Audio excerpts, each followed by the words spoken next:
Graça e paz, eu sou Wilbert, pastor da Promessa Taubaté e superintendente da Convenção Litoral e Leste Paulista. Estou aqui para dizer a vocês que eu sou um amigo da missão. Seja você também parceiro nesse importante projeto, seja um amigo da missão. Aproveito para lhe convidar para também acessar o nosso site, amigodamissão.org. Deus abençoe a todos. A paz do Senhor Jesus, meu irmão, minha irmã, a paz do Senhor, povo promessista. Estamos em mais um Sala Pastoral. Este programa que é bênção para muitas pessoas, vai ao ar sempre às sextas-feiras às 20 horas, com reprise ao sábado às 15 horas. E é muito bom ter vocês aqui. Estamos trabalhando nesses últimos 9 encontros, os fundamentos da fé promessista. E hoje temos um tema muito importante para abordar com vocês. No programa passado, falamos sobre um fundamento importante para a Igreja da Promessa. Qual é este fundamento? Para você que não nos acompanhou, falamos sobre o batismo no Espírito Santo. O que é o batismo no Espírito Santo? É uma imersão no Espírito. Qual é a evidência? O falar em línguas desconhecidas, estranhas, ininteligíveis. Quem executa esse batismo? Jesus Cristo, por meio do Espírito Santo. E qual o propósito? Pregar o Evangelho de Jesus, entusiasmado, com vigor espiritual, até que ele retorne. Se você não acompanhou com a gente este programa, você pode acompanhar aqui mesmo pela TV Viva Promessa. Todos os programas, eles estão aqui no nosso canal, Promessistas Brasil, /TV Viva Promessa. E hoje falaremos acerca de um tema importante, como a obra ela é mantida. Falamos no programa passado que o Espírito Santo nos dá vigor para pregar o Evangelho no Brasil e fora do Brasil, aos confins da terra. E como esta obra é mantida? Nós falaremos sobre esse tema. Volto em 15 segundos.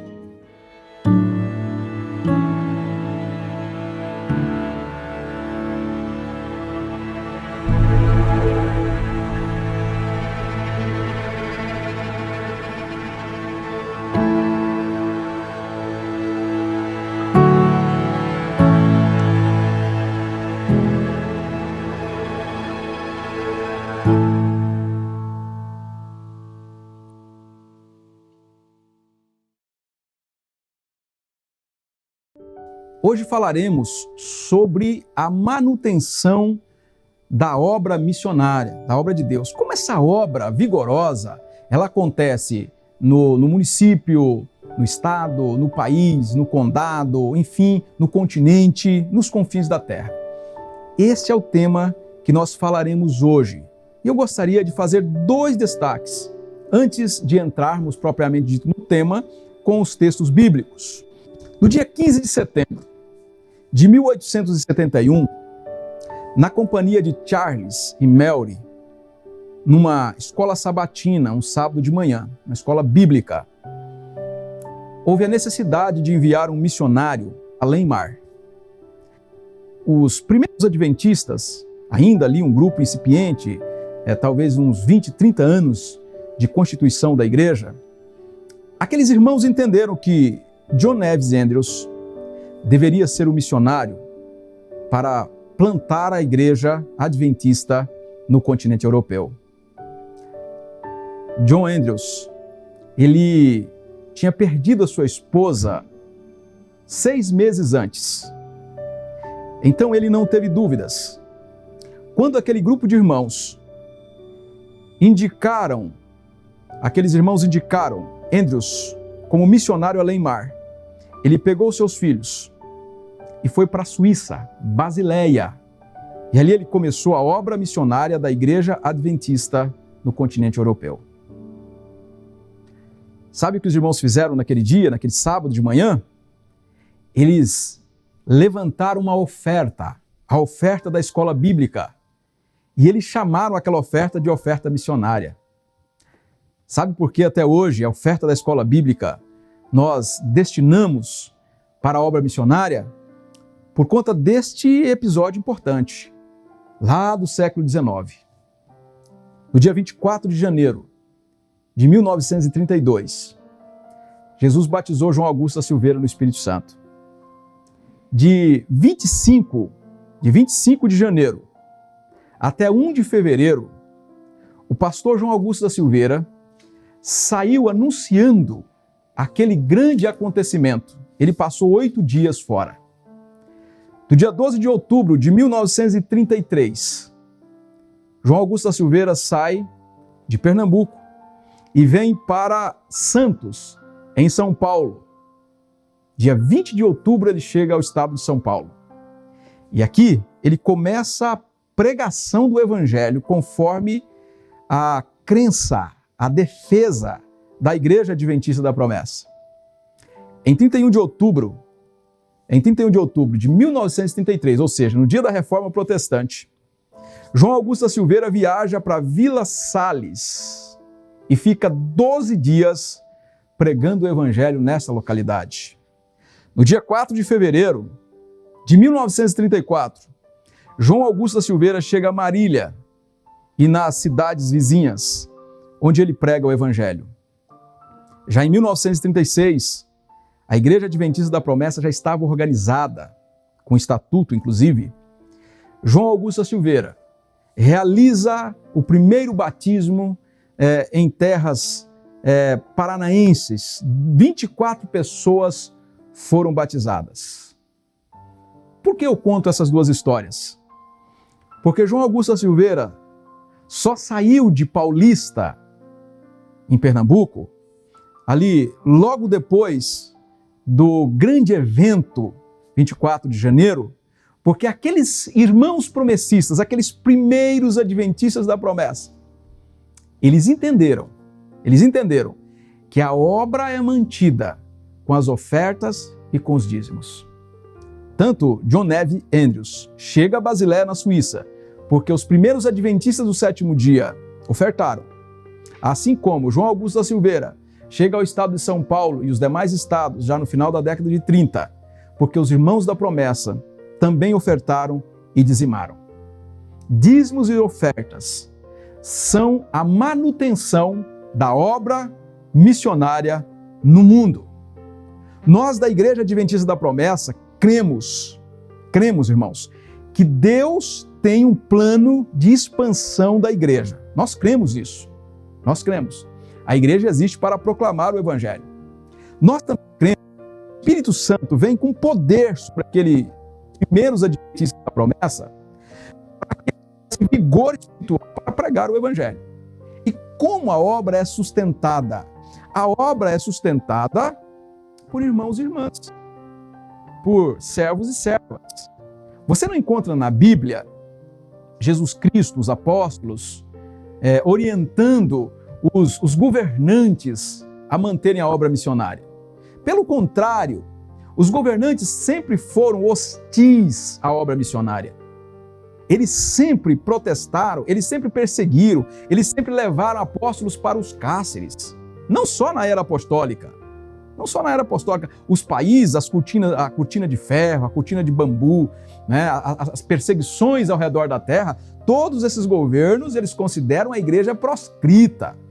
A igreja, ela precisa ser varrida do seu território.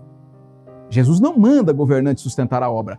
Quem Jesus manda sustentar a obra? Homens e mulheres, lavados e redimidos no sangue do Cordeiro.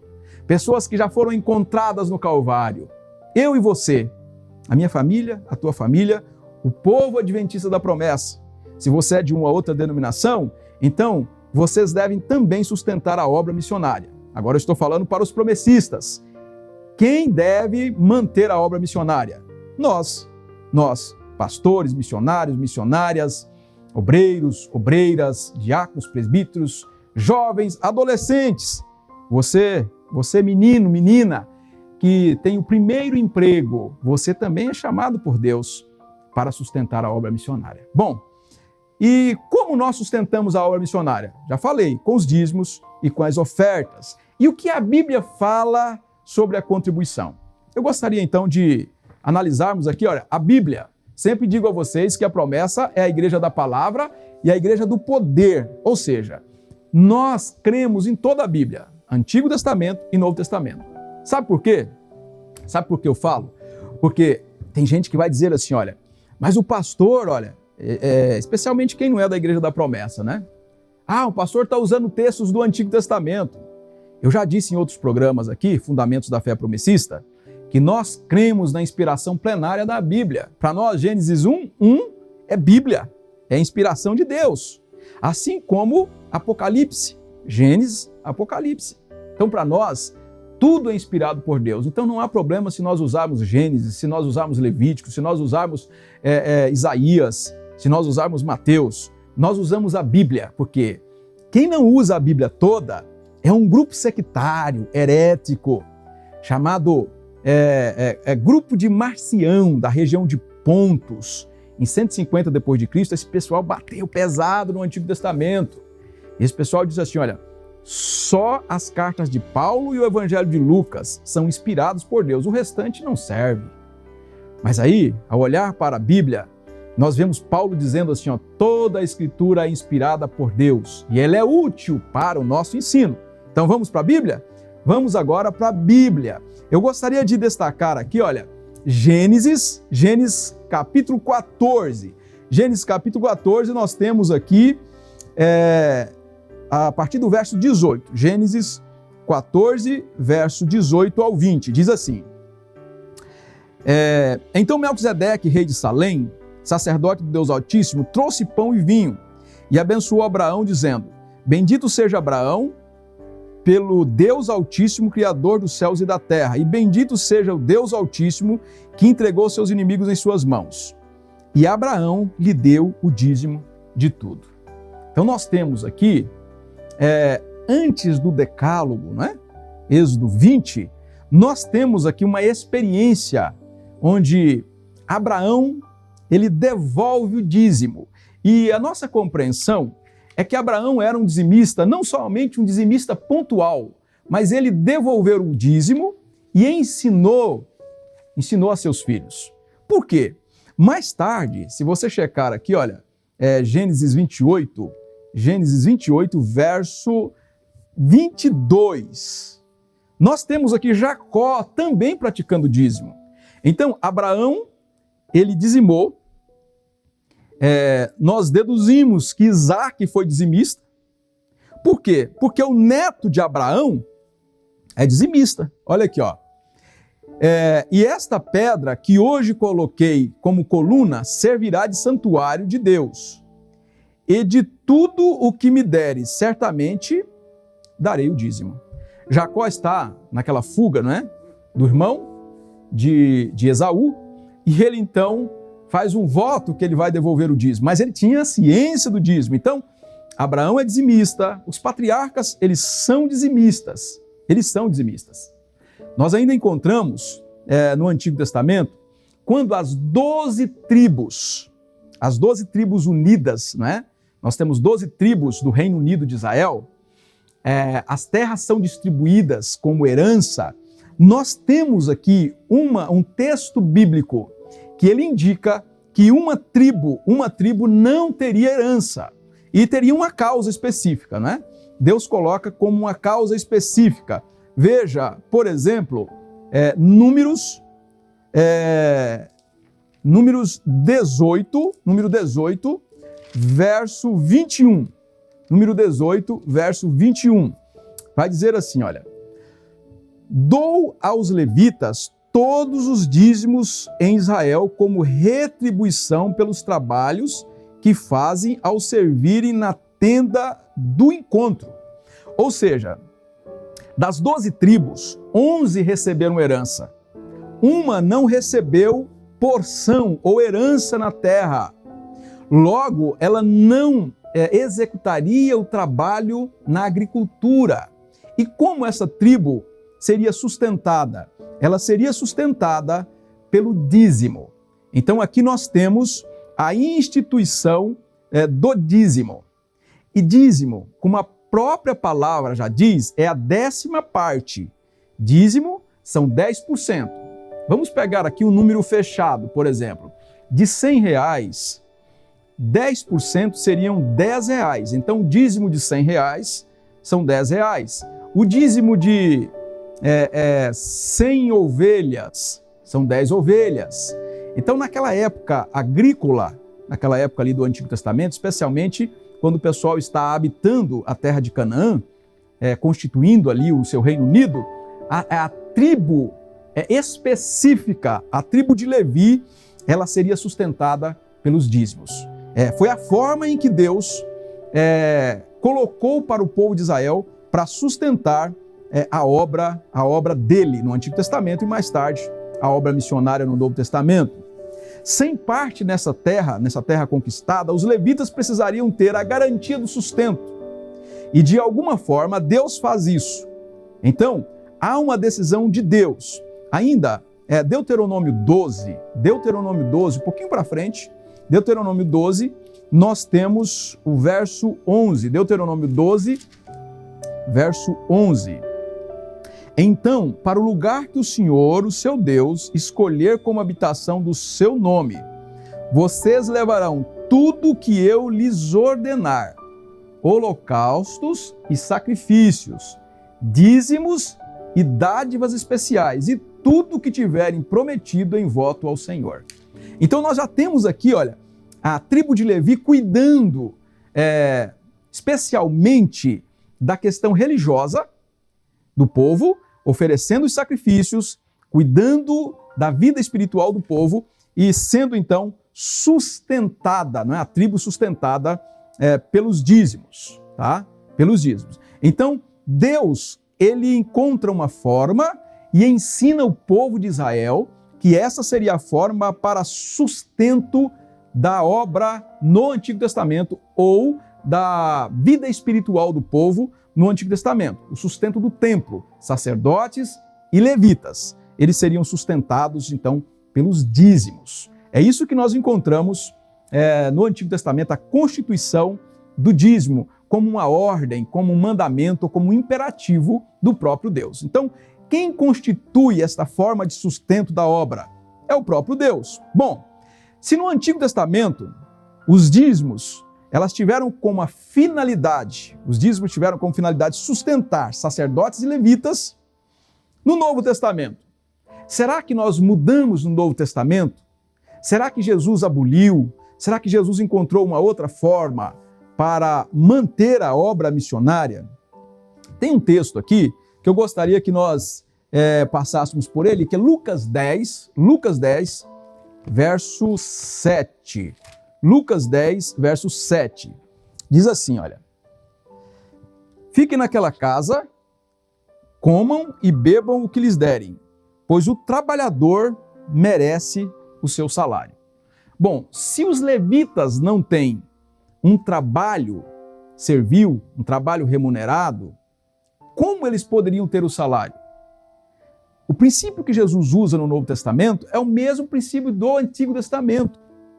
Aqueles que vivem do Evangelho, eles são mantidos pelo Evangelho. É o princípio. Esse é o princípio que nós temos. Tá? 1 Timóteo 5,18, Paulo vai na mesma direção. Tá?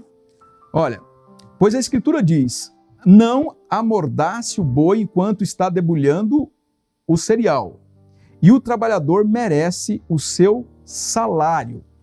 Tanto Jesus como o apóstolo Paulo, ambos eles defendem que o trabalhador seja remunerado.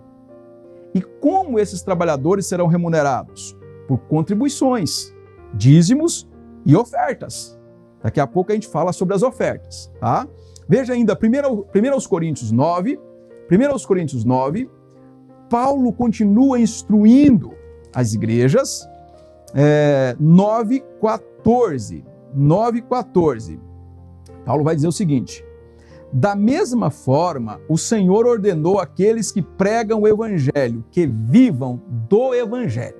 Então, quem se dedica exclusivamente ao Evangelho, que viva do Evangelho. Então, é possível ter pastor, fazedor de tenda? Sim. Trabalha em uma atividade profissional, é remunerado nessa atividade profissional e trabalha voluntariamente para a igreja, ou para o reino de Deus, ou para o Evangelho. Agora, esta pessoa, ela não pode ser transferida, por exemplo, ela mora em Campo Grande, ela vai ser transferida para um outro estado ou para um outro país por conta de uma necessidade. Pode ser transferida pela empresa. Mas quem vive do Evangelho precisa também ter disponibilidade. Por isso nós temos, tanto nos apóstolos, como os primeiros pais da igreja, os reformadores, todos eles foram sustentados pelas contribuições dos santos, dos homens e mulheres de Deus. Então, no Antigo Testamento e no Novo Testamento, nós temos o sustento da obra, dízimos. No Novo Testamento, nós temos dízimos e ofertas, com quanto tenhamos também no Antigo Testamento. Foi assim no passado. Também o é no presente. Jesus valida o sustento da obra, a manutenção da obra. Ele vai dizer: digno é o trabalhador do seu salário. Lucas 10, verso 7. Então, o trabalhador é digno do sustento. Quando Jesus está combatendo, olha, dos grupos que Jesus combate, ali, aqueles grupos religiosos quase partidários, né? Zelotes, fariseus, saduceus, essênios, herodianos.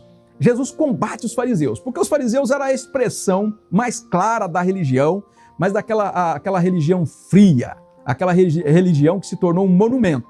E Jesus combate eles. Então, quando Jesus combate os fariseus, não é porque os fariseus eram piores do que os saduceus, é porque eles eram os melhores que tinham na religião da época.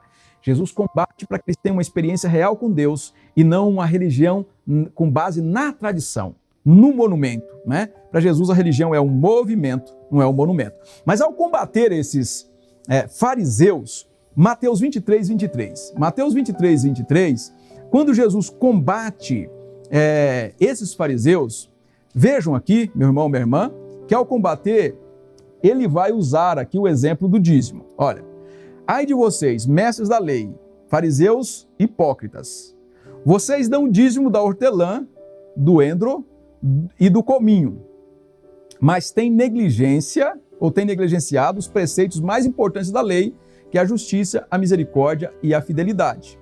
Vocês devem praticar estas coisas sem omitir aquelas.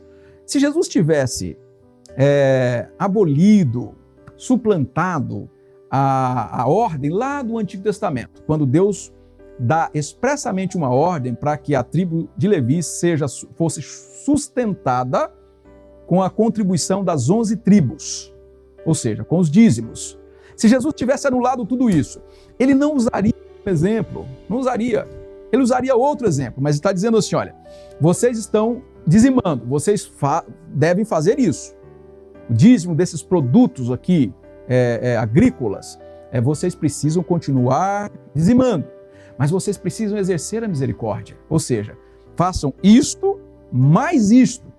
Então, para Jesus, ele está adicionando aquilo que eles não têm, ele não está tirando aquilo que eles fazem com base na própria palavra de Deus. Então, o Jesus, ele valida a lei do dízimo, ou o imperativo do dízimo, lá no Antigo Testamento, tá? É importante destacar que assim, olha, o dízimo não é do crente.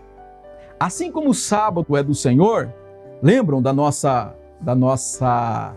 lição aqui do nosso programa sobre o sábado do Senhor, o dia de descanso? Olha, o sábado é de quem? O sábado é do Senhor. E o dízimo é do Senhor. Mas também não é do crente. Também não é do crente. Sabe, gente, hoje é até difícil falar de dízimos e ofertas. Sabe por quê, gente? Porque tem igrejas que se tornaram indústrias. Verdadeiras indústrias de arrecadação, gente. Indústria de arrecadação. Vendem a fé. Vendem as indulgências modernas. As pessoas precisam comprar bênçãos. E as pessoas, às vezes, são iludidas, sabe? São iludidas, elas acreditam que elas vão doar e vão receber e vão doar, como se fosse um efeito, ato contínuo, uma reação à minha ação, né? Eu dou 100, eu recebo X. Você não tem isso na Bíblia. Não tem. Agora, eu gosto de falar, a frase não é minha, tá? Mas eu gosto de replicar aqui a frase. Nós não somos da teologia da prosperidade. Não. Não é de Deus. Teologia da prosperidade não é de Deus. Eu estou dizendo como uma estrutura organizada, né? Teologia da prosperidade com uma forma eclesiológica que existe hoje no mundo moderno, pós-moderno, onde as pessoas estão vendendo a fé. Isso é bíblico, não é esse negócio. Então nós não somos da teologia da prosperidade, mas nós não somos da teologia da miséria. Nós não somos da teologia da mão fechada, a teologia do escorpião no bolso, aquela que você não doa porque você acha que vai doar dinheiro para pastor, vai doar dinheiro para a igreja. Não, nós não somos da teologia da miséria, não somos disso. Agora, existe uma orientação bíblica? Ela existe. A Igreja da Promessa, irmãos, ela se pauta pela Bíblia. É uma igreja simples, é uma igreja que não tem estruturas de comunicação gigantes, ela não tem grandes estruturas educacionais, ela não tem grandes estruturas. É uma igreja simples, uma igreja brasileira, uma igreja que está em cerca de 16 países, já estamos tentando entrar em mais outros 2 países, com a graça de Deus vamos consolidar a obra também nesses países. É essa igreja. Não pregamos prosperidade, não pregamos miséria, nós pregamos a palavra de Deus. A Bíblia fala sim, gente. A Bíblia fala sim. A Bíblia diz que há uma contribuição e nós seguimos as Escrituras Sagradas. Então, assim, olha, o dízimo não é do crente, não é do crente. Veja, por exemplo, Levítico 27:30. Não é do irmão. Não, o dízimo é meu, pastor. Não, o dízimo é seu. Se você está dizendo que o dízimo é teu, você está equivocado, tá? Levítico 27:30 diz assim, olha, todos os dízimos da terra, sejam dos cereais, sejam dos frutos, sejam das frutas, pertencem ao Senhor. Pertence ao Senhor, olha. Todos os dízimos da terra, sejam dos cereais, sejam das frutas, pertencem ao Senhor. São consagrados ao Senhor. O dízimo é de quem? É do crente? É do pastor? Não, o dízimo é do Senhor. Portanto, o crente não tem o direito de reter o dízimo. Não tem direito, viu? Se eu estou falando aqui para um crente que retém o dízimo, estou bravo com alguma coisa, não vou mais dizimar. Está errado. Sabe por que está errado? Porque o dízimo não é teu, não é meu. O dízimo é de quem? É do Senhor. O dízimo não pode ser diminuído. Uma vez eu pastoreei uma irmã muito sincera. E ela chegava e dizia assim, olha, já era uma senhora, né? Então a gente precisaria dar um desconto ali, porque às vezes ela tinha muitos abatimentos por conta dos problemas que ela tinha em família e tal. Mas ela dizia assim, pastor Adel, aqui está o meu dízimo. Meu dízimo esse mês são 5%. Eu falava, mas minha irmã, dízimo são 10%. Mas o meu nesse mês são 5%, porque o meu dízimo são 5%. Aí às vezes ela dizia assim, pastor Adel, aqui está o meu dízimo. O meu dízimo esse mês são 2%.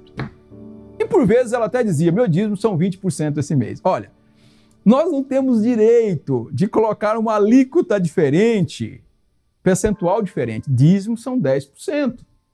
Você pode dar mais? Você pode. Mas você não pode, então, diminuir o dízimo. O dízimo não pode ser retido, o dízimo não pode ser diminuído, o dízimo não pode ser dividido, substituído ou administrado por você. Eu quero administrar meu dízimo, eu vou comprar um instrumento do meu dízimo. Não é certo, você não encontra isso na Bíblia. Dízimo é levado à casa do tesouro e os administradores da igreja administram os dízimos. É isso que a gente tem na Bíblia. Mas eu não concordo. Então, você vai ter problema com Deus, porque foi assim que ele nos ensinou, tá? Eu dou o dízimo, pastor Adel, mas eu gosto de dar o dízimo na igreja tal. Não. Você tem que dar o dízimo na igreja onde você toma ceia, na igreja onde você congrega, na igreja onde você caminha com a comunidade de fé. Então, assim, o dízimo não é teu, você não pode diminuí-lo, você não pode retê-lo, você não pode administrá-lo, e você ainda tem que dizimar na igreja onde você congrega.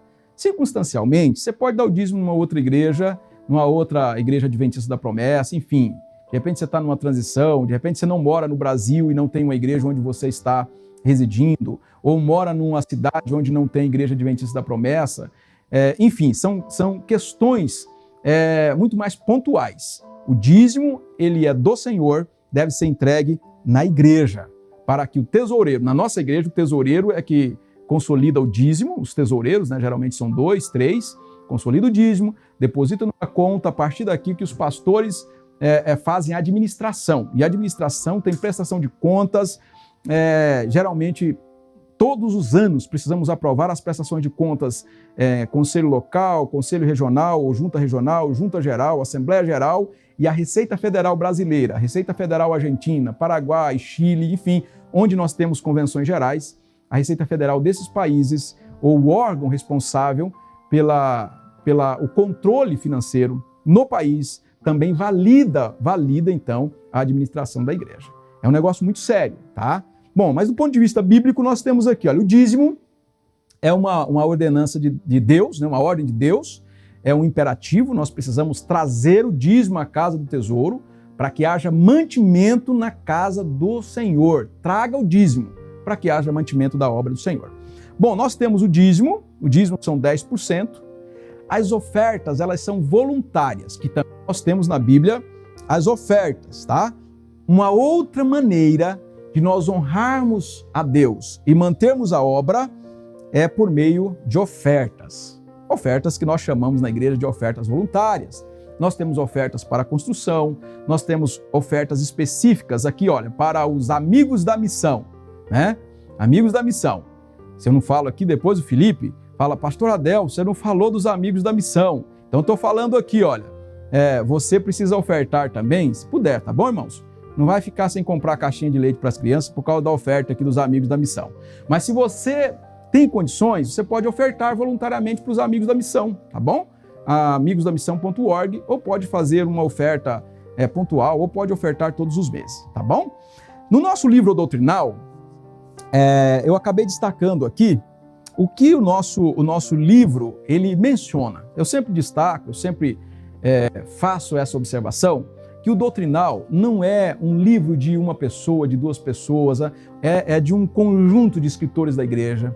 Ele é aprovado em Assembleia Geral da nossa denominação, que é uma casa competente, que é um órgão competente, que é a Câmara Teológica da Igreja Adventista da Promessa. Então, o nosso doutrinal ele é aprovado e ele passa a ter validade no mundo, tá? Todas as nossas doutrinas. Não é uma doutrina do pastor Adelmilson, do pastor João Augusto Silveira, é de um colegiado da Igreja da Promessa, tá? Nosso doutrinal vai dizer assim, olha, enquanto dizimar é um dever determinado pelo Criador, ofertar é um ato natural de agradecimento. As ofertas são sempre voluntárias. A diferença principal existente entre os dízimos e as ofertas consiste no seguinte: os dízimos têm valor prefixado em 10% das rendas obtidas. As ofertas são voluntárias, isto é, não têm valor pré-estabelecido. Todavia, tanto os dízimos quanto as ofertas são absolutamente necessários para a manutenção da igreja. Nós entendemos, olha, o colegiado da Igreja da Promessa, desde 1932, entende que dízimos e ofertas são necessários para a manutenção da obra. Agora, a gente usa dízimos e oferta para comprar helicóptero? Não, irmãos, não. E se alguém fizer isso, olha, é lobo, é a igreja do dragão, não é a igreja do cordeiro, tá bom? Usa para comprar mansão? Também não, tá errado. Dízimo é para sustento da obra, sustento dos pastores, para eles viverem. Não é para ficarem ricos, não. Se tiver algum pastor rico aí, ele está fora do prumo, tá bom? Ezequiel vai dizer que Deus tem uma contenda com o pastor que pensa em dinheiro, pensa na lã das ovelhas. Ezequiel diz que Deus tem uma contenda. Judas vai dizer que existem líderes que são estrelas errantes e que Deus tem uma contenda com esses caras. Deus tem uma contenda, tá? Então não é porque existe o errado que não tem o certo, tá bom? Dízimo é para manutenção da obra, é para o avanço da obra missionária, tá? Bom, aos que são fiéis em suas contribuições, Deus promete abençoar. Tem bênção para quem é fiel? Sim, tem bênção. Não é aquela teologia da prosperidade que eu já falei para vocês, tá? A teologia da prosperidade é da Igreja do Dragão. Nós somos da Igreja do Cordeiro, tá bom? Vamos combinar assim, então? Tem a Igreja do Dragão. É aquele povo que só vive pedindo dinheiro para os outros. Igreja do Dragão. A Igreja do Cordeiro é aquela que recebe os recursos para investir na obra. E olha que tem muita igreja séria nesse mundo. Fazendo isso, tem muita igreja séria. Irmãos, tem muitas igrejas sérias em que seus líderes são sinceros, são líderes cuidadosos, que cuidam de cada real, ou cada dólar, cada euro, dependendo do lugar onde a igreja está semeada, plantada. Então, nós temos muita gente séria. Não é porque tem aí esse povo que são instrumentos de Deus para levar os réprobos para a perdição, não é porque existe esse povo aí que não existe também ministros, segundo a vontade de Deus, para pregar o evangelho do reino com poder, com autoridade, para que milhões de pessoas cheguem ao conhecimento da verdade e sejam salvas em Cristo Jesus.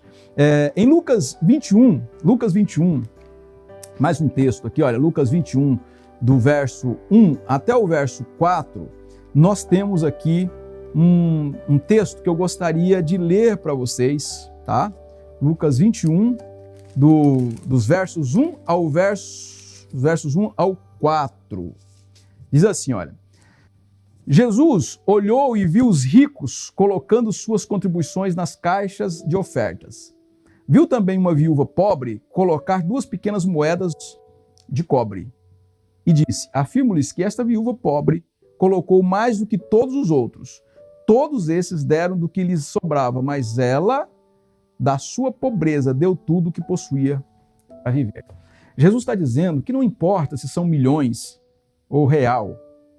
Para ele é um coração alegre, um coração grato. Oferta é resultado da salvação na nossa vida. Eu fui salvo.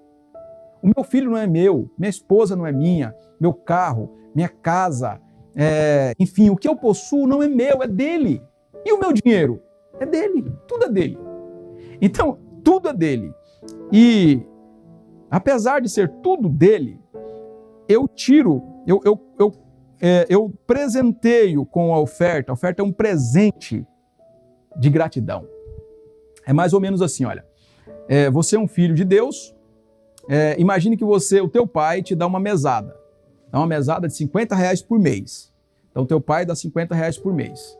Aí você tem R$50 em janeiro, fevereiro, março, abril, maio, junho, julho, agosto.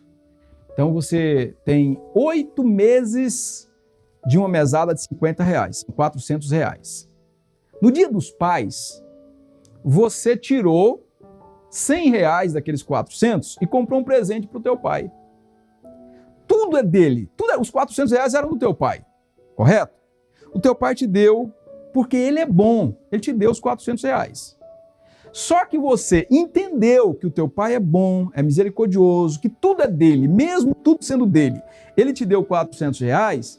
Você, então, agora dá um presente de tão contente, de alegre, de satisfeito que você está com o teu pai, você dá um presente para ele no Dia dos Pais. E esse presente o pai aceita, o pai fica feliz, o pai se alegra com o teu presente, mesmo tudo sendo dele. Olha, a terra é do Senhor, o mundo e aqueles que nele habitam. Mesmo tudo sendo dele, Deus se alegra com a manutenção da obra, né? Com dízimos e ofertas, a manutenção da obra missionária. Então, é mais ou menos nessa ilustração. Tudo é dele, ele nos dá e a gente contribui para a manutenção da obra. Isso alegra a Deus, tá bom? A contribuição, então, deve ser segundo as nossas posses.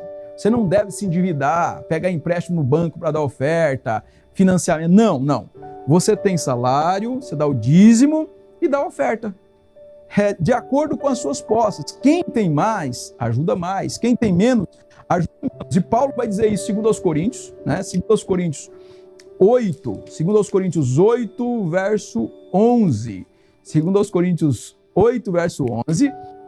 Agora, completem a obra para que a forte disposição de realizá-la seja igualada pelo zelo em concluí-la, de acordo com os bens que vocês possuem.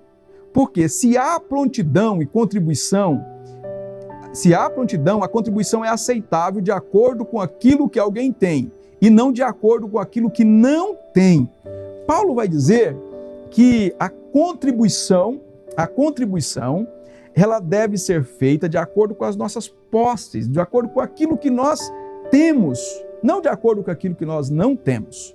E ainda em 2 Coríntios 9:8, Paulo vai dizer: e Deus é poderoso para fazer abundar em vós toda graça, a fim de que, tendo sempre em tudo toda a suficiência, abundeis em toda boa obra. Paulo está dizendo que Deus abençoa sempre para que a gente tenha condições de ajudar, condições de contribuir. Bom, se o dízimo deve ser com alegria, se a oferta deve ser com alegria, a contribuição é resultado da gratidão, um coração grato a Deus. Deus nos abençoa quando nós contribuímos com alegria no coração. Agora, não é uma lei de retribuição. Você dá 100, recebe 1000. Não é isso. Já falei que esse negócio é do dragão. Deus abençoa do jeito dele. Porque às vezes, irmãos, a oficina de Deus é deixar você passar por privação, para você aprender a viver segundo a vontade de Deus, segundo a vontade dele. Mas às vezes a vontade dele é te dar recursos financeiros para você abençoar outras pessoas. A obra missionária é da vontade dele. Deus tem disposição sempre de abençoar os seus filhos, tá? Eu ainda me lembro do meu primeiro dízimo. Eu tinha, assim, por volta de uns 11 anos. Eu tinha um tio, ele já é falecido, ele pediu para eu fazer uns trabalhos para ele, talvez ali fazer algumas limpezas, tirar algumas coisas do lugar. E ele disse, ao final da semana eu vou te pagar um salário. Eu nunca tinha recebido nada em troca de um serviço. Bom, fiz aquele trabalho, talvez algumas horas por dia ali, ainda sem entender muito o que deveria fazer. Eu fiz todo o trabalho e no final da semana, ali ao final da semana, ele não me deu o recurso, não me deu o valor. Bom, como um bom trabalhador, eu cheguei perto dele e falei assim, tio, eu terminei o serviço. Ele falou, eu tinha me esquecido. Eu preciso te pagar. E ali eu já estava muito contente porque os trocadinhos viriam. E ele acabou me pagando os trocados, não sei quanto, mas assim, ele me pagou os trocadinhos. Na sexta-feira, no sábado eu consegui tirar minha primeira contribuição. Você se lembra quando você deu o primeiro dízimo? Você se lembra quando você deu a primeira oferta? Você se lembra? Deus tocou no seu coração. É uma obra de Deus no nosso coração. E a gente dá com alegria, até hoje, irmãos. Até hoje. Eu tenho 49 anos, até hoje eu dou oferta com muita alegria no coração. Graças a Deus, nunca tive problema com dízimo e oferta, sempre ajudei, porque eu penso que tudo é de Deus, é isso que a Bíblia fala, tudo é de Deus e a gente devolve para Deus aquilo que é dele. Hoje eu sei também que adolescentes, pré-adolescentes de 11 anos, como eu tinha lá atrás, eles contribuem com uma causa. Lá na nossa época, a gente não queria nem saber de causa. Contribuía porque a Bíblia mandava, porque o pastor ensinava, né? E às vezes o pastor pegava ali Malaquias e batia pesado, tá? Batia pesado, né? A gente contribuía. Hoje, muitos adolescentes e jovens, eles só ajudam uma causa. Tem uma causa real, concreta, na igreja local, no bairro, eles contribuem. Eu sei que é assim, mas eu queria desafiar você, tá? Você que é pré-adolescente, você que é adolescente, eu queria desafiar a você a contribuir com uma causa que às vezes você não enxerga, às vezes você não vê. Uma causa que está do outro lado da rua, do outro lado do bairro, do outro lado do país, do outro lado do oceano. Contribuir com missões, contribuir com a agência missionária. Nós temos uma agência missionária internacional, estamos com alguns poucos projetos incipientes ainda. Temos o pastor Roberto Helster Júnior, que é o líder da agência missionária no Brasil. O pastor Moisés Gomes é o líder da agência internacional. Nós temos a Junta de Missões, que tem projetos em várias partes do mundo. O pastor João Leonardo Júnior é o líder de missões. Cada convenção regional tem um líder de proclamação. Nós temos a TV Viva Promessa, que é um instrumento de Deus também. O pastor Felipe é o líder da TV Viva Promessa. Você também pode contribuir com uma causa que ela não é tão concreta para você, mas ela é real. Ela existe, há necessidades. Você que tem 12, 13 anos, que ganha os trocadinhos do pai, da mãe, dê o seu dízimo, dê a sua oferta. Você que tem o primeiro emprego, faça assim, faça uma oração. Faça uma oração assim, olha. Senhor, se o Senhor me der um emprego, eu vou dar o dízimo do primeiro salário, 10%. 10%, tá? Dá o dízimo, faça isso. E do segundo salário, do terceiro salário também. Sabe por quê? Essa câmera aqui, não é? Essa aqui, olha. Sabe por quê? Porque se os adolescentes e jovens entenderem que a contribuição, o sustento da obra missionária é um dever de quem foi lavado e redimido na cruz do Calvário. Não é coisa dos irmãos mais velhos, não é coisa das irmãs mais velhas, não é coisa do pastor Adel. Se vocês entenderem que é um imperativo, uma ordem, né? Jesus nos dá essa orientação, Deus dá essa ordem lá no Antigo Testamento. Se você entende isso, lá em Malaquias diz, traga o dízimo à casa, à igreja local, para a manutenção da obra. Se você entende que é para a gente avançar o trabalho missionário, se você entende, daqui 30 anos nós teremos uma igreja da promessa vigorosa, porque vocês estarão liderando a igreja nos próximos anos, mas também estarão liderando a igreja daqui 30 anos. Daqui 30 anos, nós teremos aqui um jovem muito mais cabeludo que eu, um jovem muito mais, bonito não vou falar, mas muito mais distinto, né? E um jovem muito mais empolgado do que eu, né? O nosso tempo passa, mas a igreja não passa. Nós teremos outros jovens, quem é jovem hoje estará liderando a igreja em 10, em 20, em 30 anos, e aí vocês estarão falando para aqueles adolescentes, daqui 30 anos vocês estarão ensinando os adolescentes. Façam isso hoje. Então, ensine com exemplo. Eu estou tentando dizer para vocês que o nosso exemplo é um exemplo de contribuição e de manutenção da obra. Anos atrás, toda a minha família era católica. Meus pais eram católicos. Mas passou um pastor adventista da promessa pregando o evangelho lá. Assim como John Nevis Andrews, 1871, uma oferta o levou para a Suíça. Assim como o pastor João Augusto Silveira, 1932, uma oferta o levou para Santos, depois para Marília, outras regiões do interior de São Paulo. A minha família também, há muitos anos atrás, muitas décadas atrás, eu já nasci na promessa, mas os meus pais, meus avós, especialmente minha avó paterna, a minha avó, a mãe de meu pai, a minha família ouviu a mensagem do evangelho por um pastor adventista da promessa. Mas alguém contribuiu para que ele entrasse num veículo, fosse aquele vilarejo, fosse sustentado, a família dele fosse sustentada. Alguém contribuiu para ele chegar lá. Toda a minha família foi salva. Ah, irmãos, não tem preço. Não tem preço. Saber que todos nós fomos alcançados. Eu nasci na promessa, meus filhos nasceram na promessa, e minha oração é que meus netos e bisnetos nasçam nessa igreja. Não tem preço. Não tem preço. Para que alguém vá, é preciso que alguém contribua. O seu desafio é contribuir com os dízimos e ofertas como obediência ao nosso Deus. Obediência ao nosso Deus. A igreja adventista da promessa precisa chegar aos confins da terra, gente. Nós precisamos alcançar a África, a Ásia, a Oceania, a América Latina, especialmente a América Central. Nós precisamos chegar na América Central, em Cuba. Lá é fechado para o evangelho. Nós precisamos chegar ao Japão, na Ásia. Nós precisamos chegar ao leste europeu. O leste europeu está aberto para o evangelho. Se você contribuir, você não vai reter a obra de Deus. A obra de Deus vai avançar. Você não vai reter. Não retém a obra de Deus. Tem um velho louvor que diz assim, olha, ninguém detém, é obra santa. Ninguém detém, é obra santa.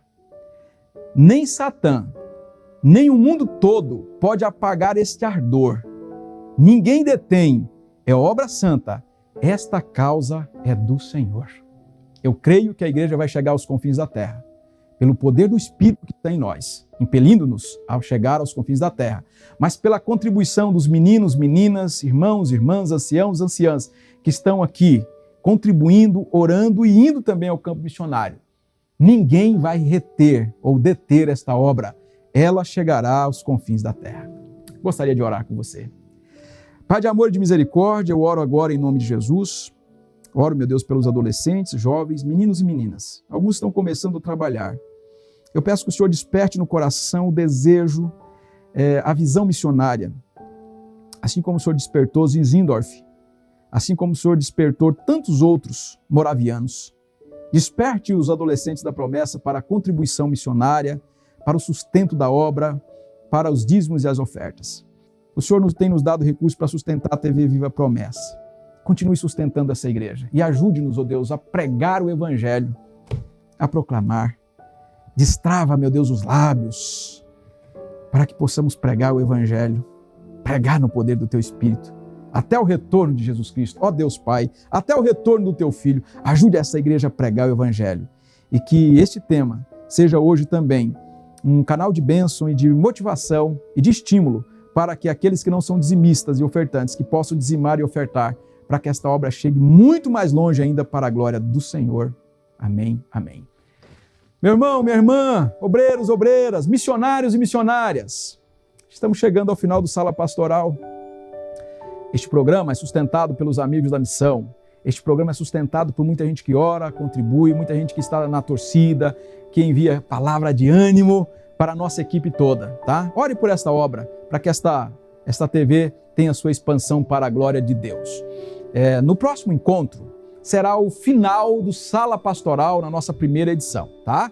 Nossa primeira série. Teremos uma outra série logo na próxima sexta. Então, a próxima sexta agora, nós responderemos várias perguntas que os nossos irmãos, irmãs, pessoas que não nos conhecem, elas enviaram essas perguntas.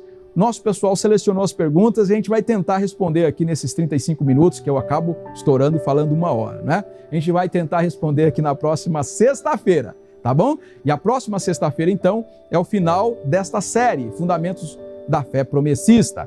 Deus abençoe e receba o nosso abraço, o ósculo santo. Até sexta-feira. Deus abençoe a todos.